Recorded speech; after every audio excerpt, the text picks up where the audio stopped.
Turkson Turkson का IPO खुलने जा रहा है और हम इसकी डिस्कशन करेंगे, क्या पॉजिटिव है क्या नेगेटिव्स हैं।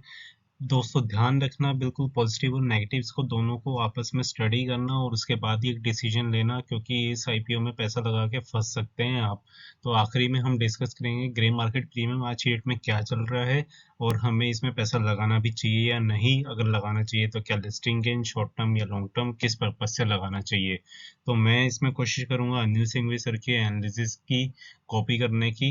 अ, हो सकता है आपको उनके जैसी डिटेल्स यहाँ पर और उनके जैसा ज्ञान मिल जाए, because I am a chartered accountant and I follow him sincerely.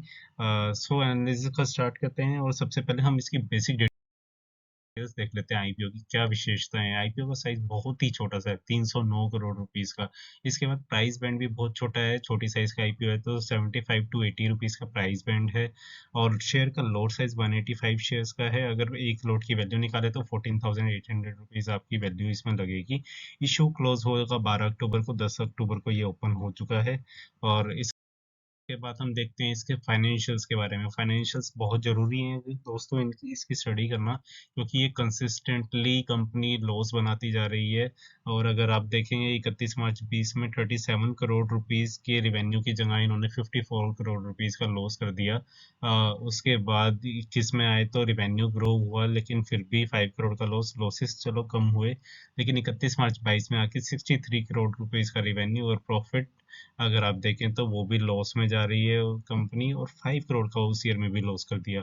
अगर हम सेल्स की सीएजीआर अगर देखें तो वो एक पॉजिटिव बात है इसमें कि वो 30% के सीएजीआर से ग्रो करती जा रही है। प्रोमोटर की शेयर होल्डिंग देख लेते हैं। प्रोमोटर ग्रुप के जो शेयर्स होंगे वो प्री आईपीओ से 51% थे और पोस्ट आईपीओ में अब 36% रह जाएंगे। तो हम देख लेते हैं प्रोज एंड कॉन्स कंपनी के, पॉजिटिव और नेगेटिव क्या है, जो इस स्लाइड की बहुत ही इंपॉर्टेंट बातें इसमें डिस्कस करने जा रहा हूँ। सबसे पहले नेगेटिव डिस्कस करते हैं। नेगेटिव क्या है कि कंपनी के एम्प्लॉय का एट्रिशन रेट बहुत ही ज़्यादा हाई है, 66%। तो इट मीन्स कि हर 3 कंपनी में जो नए एम्प्लॉयज आते हैं उसमें से 2 छोड़ के चले जाते हैं। तो ये बहुत बड़ा रिस्क इम्पोज करता है कि कंपनी में कल को वो जो जाने वाले एम्प्लॉयज हैं वो अपनी खुद कंपनी बनाकर इनके जैसा बिजनेस मॉडल अडॉप्ट करके कंपटीशन देने लगे इन्हीं को। और सेकंड जो सबसे इम्पोर्टेंट बात है इसमें, वो 70% रिवेन्यू इनका फॉरेन से आता है। और जो फॉरेन में रिसेशन की बातें चल रही हैं तो वो बहुत ही नेगेटिव इनके लिए साउंड करती हैं नियर फ्यूचर में। शेयर इन्होंने प्रोमोटर्स को बहुत ही डिस्काउंट पे इशू कर दी है पिछले ईयर में, मैं उसके बारे में आगे डिस्कस करूंगा किस रेट पे इशूएंस करी। फोर्थ है, ये एक लॉस मेकिंग कंपनी है जो बहुत हाई वैल्यूएशंस पे आ रही है। इसकी वैल्यूएशन बहुत छोटी नहीं है, बहुत ही ज़्यादा हाई वैल्यूएशंस है कंपनी की। इशू एक सिर्फ ये ओएफएस है, ये कंपनी की ग्रोथ के लिए कहीं पर भी पैसा नहीं जा रहा है जो भी आप इन्वेस्ट कर रहे हैं। तो ये सिर्फ और सिर्फ एक नेगेटिव बात है। पॉजिटिव भी होते हैं कुछ कंपनीज में, और इस कंपनी में भी ऐसे कुछ पॉजिटिव है जो मैं आपसे डिस्कस करने जा रहा हूँ कि ये एक खुद न्यू एज स्टार्टअप है जिसके अंदर बहुत ही बड़ा ग्रोथ का पोटेंशियल लाई करता है कल को। क्योंकि स्टार्टअप्स की जो डिमांड बढ़ती जा रही है फ्यूचर में कंपनी में, तो वो इनके लिए बेनिफिशियल हो सकती है। फिफ्थ लार्जेस्ट डेटा प्रोवाइडर है इंडिया में स्टार्टअप्स का। ये इन्वेस्टर्स को डेटा प्रोवाइड करता है स्टार्टअप कंपनीज के बारे में कि क्या कंपनी की वैल्यूएशंस हैं, क्या कंपनी के पास डील्स हैं। बहुत सारे ऐसे डेटा पॉइंट्स होते हैं स्टार्टअप्स के जो ये प्रोवाइड करता है, इसलिए ये खुद भी एक स्टार्टअप है। इसके बाद थर्ड पॉइंट है इनका कंसिस्टेंट रिवेन्यू ग्रोथ होती जा रही है। इनकी प्रॉफिट में तो नहीं आई, लेकिन रिवेन्यू में ग्रोथ आती जा रही है जो इनके लिए एक पॉजिटिव बात है। तो मुझे कहीं ना कहीं इनके नेगेटिव्स जो हैं बहुत हैवी लगते हैं इन पॉजिटिव्स के ऊपर। तो इसके बारे में हम आगे बात करते हैं कि क्या इंपॉर्टेंट फैक्ट्स हैं कंपनी के बिजनेस मॉडल के बारे में। मैंने आपको बताया कंपनी एक खुद ही एक स्टार्टअप है जो डेटा सर्विस देती है इन्वेस्टर्स को स्टार्टअप कंपनीज में इन्वेस्टमेंट करने के रिगार्डिंग। अगर मान लीजिए आप इन्वेस्ट करना चाहते हैं किसी स्टार्टअप में, तो आप इनसे उस स्टार्टअप का डेटा ले सकते हैं जिसके बेसिस पे आप उसको वैल्यू कर पाएं, या उसको में आपको इन्वेस्ट करना है या नहीं करना उसका एक डिसीजन ले पाएं।